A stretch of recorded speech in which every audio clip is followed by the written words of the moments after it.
Hey, you guys, happy Hot Mess Monday and happy last day of 2018.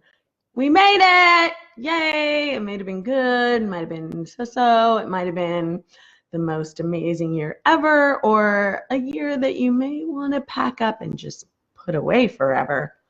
Big announcement, and I'll explain at the end. This is my last live Hot Mess Monday. Not just of the year. I'll explain more later, but I gotta share. Hold please. Hold please. Oh, finally, I figured it out. Of course. Freaking last live, I finally figured it out. It's just how it goes. All right, so has anybody else gotten whatever the crap is that's going around? I don't know what mine is. It's still not sharing. Ah, whatever. Facebook, I hate you. Just kidding. I'm afraid to say things like that. Anyway, so this crap that's been going around, everybody's got the flu and this and that. I had something else that started up here. Woke up one morning, I couldn't swallow, throat was killing me. Knocked me out all weekend. Still kind of knocked me out. So I've been drinking my little hot toddies for the last few days. Not gonna lie, I wouldn't mind drinking hot toddies every day for the rest of my life. And I have actually perfected it. If I ever am with you during cold weather, I promise you, I will make you a hot toddy. Yep. So, if you've been following me on Instagram, and oh my God, why haven't you been? Then you already know, what in the crap, why hasn't this shared yet? I swear to God. Anyway, if you haven't already, then you know how much I love passion planners, and that I got mine in the mail the other day. Passion planner. Yay. This is a big one. Oh, I know, you guys. Don't be sad. I have good news. Oh, crap. Now the light's going to been cloudy. Oh, there we go. Sorry about that. The fun of live stuff. Yeah, I got my passion planner, and I thought it was a different size. Usually I get the one that's, or last year, usually. The only other time I got one, I got the little shorter one. I like this size better. It's a little more, it's not letter size, but it's rectangular, and it's a little, I don't know, I feel like there's going to be more room. One of the things I love about this planner is it has this area called the space of infinite possibility. This is my favorite thing about the planner. Just the words, infinite possibility, propelled me through the year. Because it was a year that I thought, I'm not choking up because I'm getting emotional. I might later. Right now I'm just literally choking up because stupid throat. Hot toddy to the rescue. Damn, that's good. All right, so anyway, infinite possibility. That's my favorite thing. And that became kind of like just going through the journal, or I call it a journal, going through my planner all year long, I kept seeing those words, infinite possibility, infinite possibility. And I started thinking about my limited thinking, which is it's such a, you hear it all the time. Oh, that's limited thinking, da, da, da, da. And I say it all the time, and I'll tell somebody else, well, of course not, you're limiting your beliefs. But I do the same thing. I do it all day long. So there was this exercise that somebody did one time. It was Frank Kern. If you guys are into internet marketing and all those guys, I always say all those guys because there's just like a group of guys, and they all live in La Jolla. I don't know why. And they all do shit and stuff in Las Vegas. But anyway, so this Frank Kern group, right? Frank Kern was he was being interviewing Tony Robbins. Tony Robbins gives him this exercise. He's like, hey, turn around as far as you can go. So he turns around. You guys can do this too right now if you want. No, really. Nobody cares. Nobody cares. Do it. All right. So turn around as far as you can. Okay. So we turn around as far as they can. Oh, it hurts. And then Tony says, go farther. And out of nowhere, they go farther. Ooh. And then Tony says, go farther. And they were able to move. They moved 4 more inches from the spot they thought was as far as they could go. I do this sometimes to crack my back, A. B, to remind myself that I can always go farther than I think I can go. Sometimes I need that physical reminder, and I turn my back and people are like, what the hell is she doing? I'm like, oh, don't worry about me in the middle of the grocery aisle thinking these deep thoughts over piles of limes and tomatoes. I'm just thinking infinite possibility right now. I'll have these deep thought moments anywhere. But I've thought a lot about that exercise over the last year, because I'll say things like, I want to do this, or I want to make X amount of money, or I want to, well, whatever. And then I think, but why wouldn't you ask for more? If you're going to ask for more. That seems silly to only ask for X, or only want to do X, or only want to, there's a lot of X's in my life. No, literally there are. But so like every time I would ask for something or put something down or write it down, I'd be like, but why not more? And that was my word of the year last year. I didn't tell anybody. I didn't want to do the thing. And also sometimes more could be a lot more shit, you know? Like I could be like, oh, I'll take more of 2017, please. No, thanks. 2017 was, actually it was good in a lot of ways, but it was really rough in a lot of ways. And so we were coming off the tail end of really rough. And so in 2018, I said, I want more. And I knew that it was just saying more and not, and just ... without more this, more that. I just said, I want more. And I left it open. And sometimes that's stupid. You don't mess with the universe like that. All right, I'm going to say hi to some people real quick. Kathy Graham, hello. Chris Herzog. Chris, love you, man. You're the best. Allie, what's going on with my hair today? Yeah, I got a haircut and I blew it out and it didn't work so good. Ty, hello. Nice to see you guys. So talking about infinite possibilities, asking for more, stretching further than you thought you could stretch. Physically, literally stretching further than you thought you could stretch. If you didn't watch the exercise, watch back later. It's really amazing. Anyway, so I asked for more, and I did. I got more, but I kept thinking more. I need more of this. I need more of that. There was the miracle of how we came to this house, and I got the exact kitchen I wanted, you guys, which seems silly to a lot of people, but there's nothing I love more than a beautiful kitchen. Can you see it? Oh God, look at that. White cabinets, black counters, black shiny granite counters, not fake, it's real. Like I polish it once a week and I just stare at it because it's so beautiful. It's like this beautiful gem that I get to, I don't chop actually on it, but I get to like prepare food on this big, beautiful gem. And the backsplash, I even asked for that kind of backsplash, like not even kidding. I also wanted a Vitamix, that I talked myself out of it. And then halfway through living here, my roommate's like, hey, I'm gonna give my mom my blender, you know, and I was like, whatever, I use my little NutriBullet. She goes, yeah, she's trading me for her Vitamix. I even got the Vitamix. Like I get to use it. It's not my Vitamix. When I leave here, I leave the Vitamix too, which like doesn't make me really want to leave. But all I'm saying is like all these things, I was like, how are these things gonna come to me? Don't worry about it. Just ask for it. Sometimes it's yours. Sometimes you get to borrow it. It doesn't freaking matter. It's still in your life and it enhances your life in some way, right? And I don't know, I saved like $400. Tina, hi. And Zaris, hello. Am I pronouncing that right?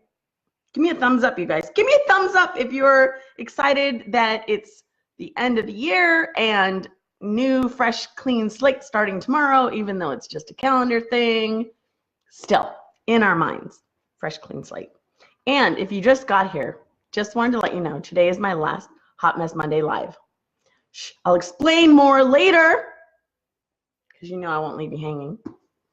Anyway, so one of the other things about the planner is you get to create a plan. If you guys haven't seen it already, I wrote about why I loved it over on Instagram. I've also got a link there. If you want to buy it, use my link, please. So anyway, the way it works, hold on, this is my good side. The way it works is you have to really dream big. Dream big. You break it down, and you really, really have to break it down. And then you work at it and you reflect. You reflect constantly. You check in all the time. And you can do it however you want it, right? But what I really loved is the roadmap. And the roadmap, this is what I talked about on Instagram. The roadmap, even though some months I had some real big emotional setbacks because we're still struggling with grief and loss and what could have been and all that stuff. And I think everybody does. It's a human condition. You'd be a monster if you didn't struggle with grief and loss and what could have been. You know, you'd be just like this horrible person. Unfortunately for us, it was very close. It was within our nuclear family. And so it hit harder. And so my derailments lasted longer than normal derailments, or what I would consider normal. Normal for me. But in that first page was always my roadmap. And I was like, if I ever, here comes the metaphor. If I ever got lost, I'd look at my roadmap and it would remind me, you still wanted to do these things. Okay, I'll keep doing these things. So here's what I love. You got to create your first passion plan, right? I didn't get past my first passion plan. I just stuck to the one because that was all I could get done last year. I have a few more this year. But of all the steps in my first passion plan, I had 8 steps. 5 of them have been completed, including what you're watching today. One of the things was create a video series. I did. But I wasn't going to. I was going to give up on all of it. And then I went to a conference and I saw a bunch of friends again and I got re-inspired. And I'm so glad I went to that conference. I'm so glad I stayed connected. And I know somebody else in here, she told me that her year for her word for next year is connected. Reconnect. And I think that's a great thing to do. Hey, Jill. I asked somebody, Jill, for recommendations of favorite bloggers, and your name was in the top 3. Duh. Of course it was, because you're the best. Steve. Sorry, I'm going to burp. Gotta love it. Oh, hot and messy, just the way I like it. Anyway, yeah, nice to see you. All right, so one of the things that I've been working on this year is really trying to set intentions for everything. I do all the time, but I had to kind of like redo it, you know, and be like, no, this isn't a dream, you guys. And tomorrow is the day we all write our resolutions, or talk about how resolutions are stupid, or talk about like when your resolution, when you're going to give it up and all that good stuff. Listen, call it something else then, because the word resolution has so much stank all over it. Just call it something else. Call it your intention. Call it whatever. Call it your roadmap. Call it your thing. Call it your big audacious goal for the year. You know, don't call it a resolution if you don't want to, because you know what? If you tell somebody what your resolution is for the year, what are they going to do? They're going to crap all over it. That's human freaking nature. Don't be that person either. Be like, oh, cool. How can I support you? Oh, I was going to say, cool. We'll see how that works out. There I am being that person. But you know they're going to say that. I even say that to myself. That's why I think we've already got it implanted in our minds that resolutions don't ever get resolved. So call it something else, because you're already giving up before you even started. You don't even know you're giving up. So anyway, I've been talking a lot about like with other people and friends and just kind of like behaviors and patterns and this and that. And something I learned this year in my wellness coaching was all behaviors have a positive intention. Everything we do is for a positive reason. So if you think of everything that way, even quitting on a resolution has a positive intention in some way. And let me explain. If you decided that you wanted to go on a diet and you wanted to lose 20 pounds, quitting that goal has a positive intention. And here's what that is. it's your critter brain saying, no, no, no, I'm scared. I don't know what that looks like. I want us to stay safe. That's a positive intention. Getting past that, clarifying why that's maybe not necessarily in your best interest, that's where goal setting and road mapping and planning out and reconnecting with people and having accountability partners and having people to touch base with and constantly remembering or going back to the board, going back to the map, but then also like at the end of every month reassessing, what did I do? Did I get closer to that thing? Why not? Well, because I got scared. That's okay. We're humans. Our job is to get scared. Otherwise, we'd all be dead. We'd not be able to continue to flourish as human beings because we'd have no fear and we'd be jumping off shit all the time. So that's the other thing I loved about this is you have this place to reflect at the end of every month. But anyway, I thought that was a great way to put it though when I learned that every behavior, even the ones we consider bad behaviors, have a positive intention. Sometimes a positive intention in the middle of it all just gets messy. That's what happens. Things get muddled, intentions get muddled. I had to write this down, you guys. I wrote this down in a moment of clarity, possibly after 2 or 3 hot toddies. Hold on. All right. Your hot mess decisions are based on your best intentions. God damn, those are good. These intentions get muddied up when we're not mindful. I know, another buzzword. Sorry. Not mindful about where that behavior is coming from. Why are you afraid to do the thing?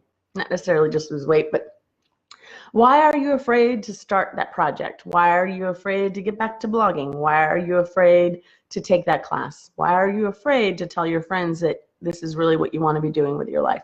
Why are you afraid to walk away from your shitty friends? Well, because you're protecting yourself, right? But to be mindful is to find out where that fear came from, because every time we screw something up, it comes from a fear, pretty much, an insecurity, something. Where did that insecurity come from? Here's what I have been doing for years now, and why I can speak with some authority about hot messness and clarity. For me, hot mess is like the chaos.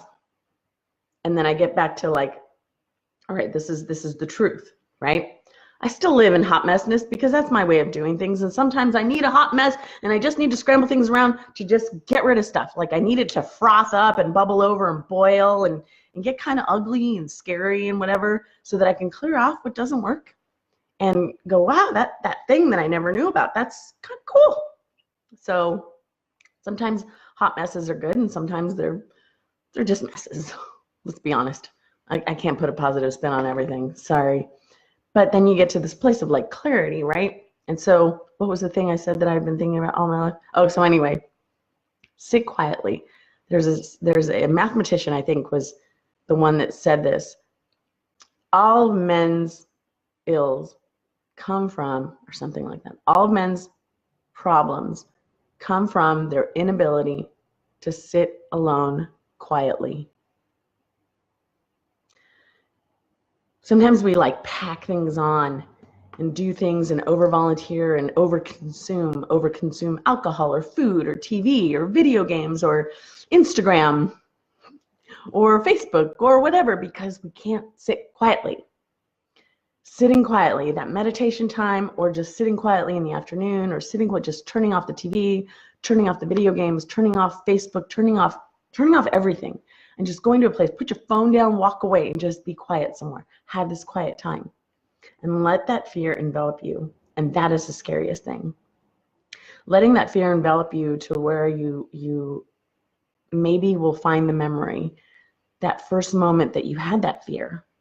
The reason that you're afraid of walking away from friends, or you're afraid of walking away from your church, or you're afraid of walking away from your body, the body you've known for however long, right?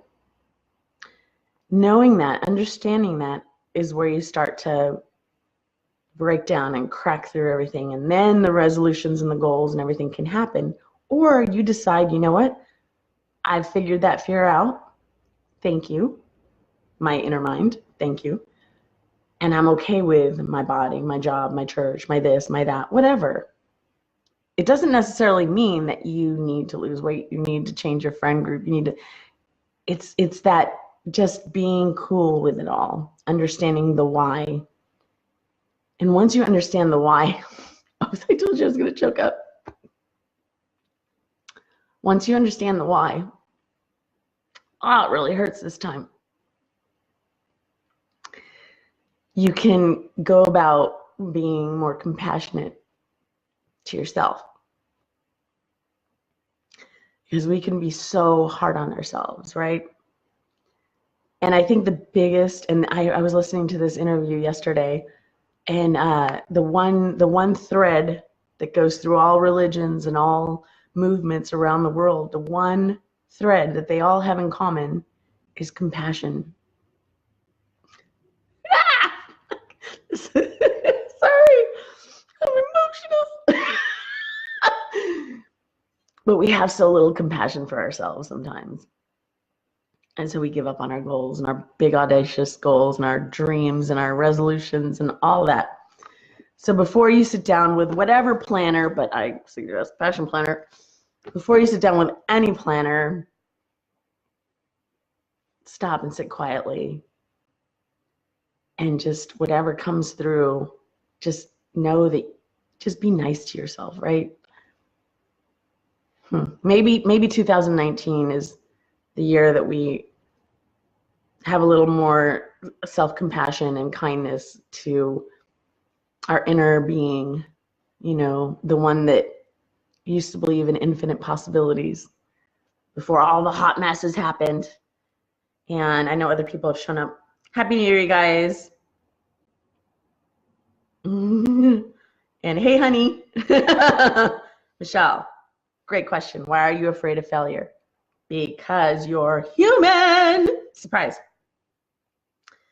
Curtis, you joined. Aw, he's probably gone by now. Hey, Tiffany, how are you? But yes, we're all afraid of failure. We're afraid of failing probably because we're afraid of looking bad in front of others. Once, and this comes with age, and this is the best part of aging.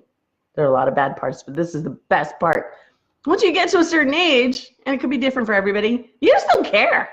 You don't care about making a fool out of yourself in front of people. Ask my kids. They still care that I make a fool out of myself in front of other people because they're usually like nearby somewhere or have to answer to, did you know your mom did? Yes, we know. Yeah. But we're afraid of failure because we're afraid of looking bad in front of other people. Once we can figure out why we feel bad in front of, don't want to feel bad in front of other people, then we can get around to working on not caring about trying to please everybody. That's a hard one. That took me 10 years of constant work trying to un-people please everybody. And I think a lot of us fall into that, particularly moms. I mean, come on. Not saying that guys don't fall into this. I just feel like you guys are more sociopathic. I'm just kidding. Oh my God, I'm so kidding. I love you guys, but you guys are definitely like, you definitely care a smidge less about that than we do. But anyway, so as the last Hot Mess Monday of the year and the last Hot Mess Monday live, I'm wishing us all a great year. And I have this really cool, fun thing that we're doing. God, I forgot to mention this at the beginning. I have a workbook kind of talking about all the stuff that I've been talking about right now. And I'm going to launch it next Monday. In fact, it is, hold please, it is the only thing I have currently written in my planner.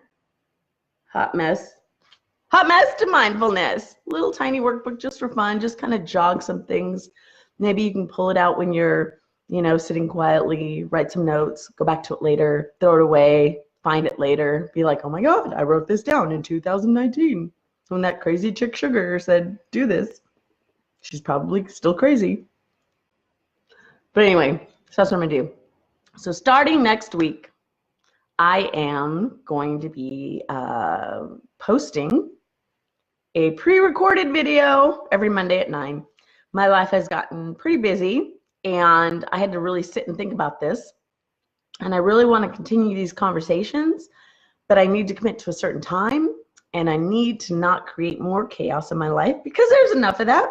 Got a daughter going off to college. We've got a lot to do. She got accepted to her dream school, so now mama's got to get some shit done to make sure that she's, you know, packing her bags and moving into the dorm on August, whatever the hell date that is, end of August.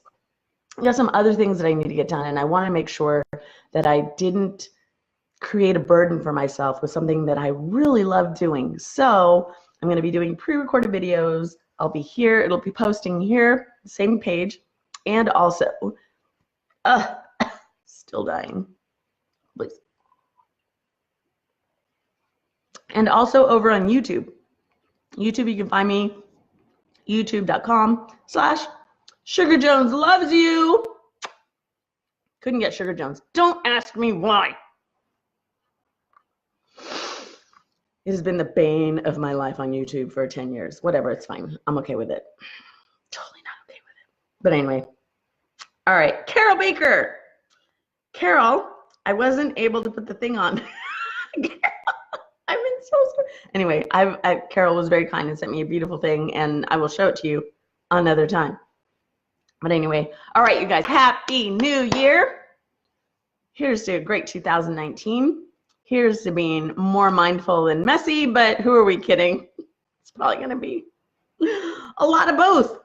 Anyway, I totally just have had a great year with you guys, even though it's only been since April, but whatever. Love you. We'll see you guys in 2019. Bye.